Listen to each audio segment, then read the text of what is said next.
كنت نشوف بحال هادي تيضرني قلبي، اللي فيها تهديد الناس، محاولة الناس بإفشاء أمور صائنة، وتوزيع إيذاءات بزاف.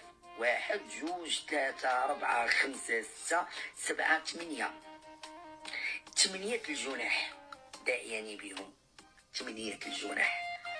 وجاتني استدعاء للدار ياك من وزارة العدل ومن المحكمة ومن السيد الرئيس أو القاضي له كل احترام من مدينة مراكش، اللي ودرتيني بانجلي شهر وانتي دايراني بانجلي وسديت التعاليق. قلت خليه، وما نضش وما جاوبتش، ما سبيتك ما قذفتك ما والو. قلت فيديو 2 فيديوهات جاوبتك فيهم، قلت لك الله يرحم لك الوالدين، راكي تدخل عليا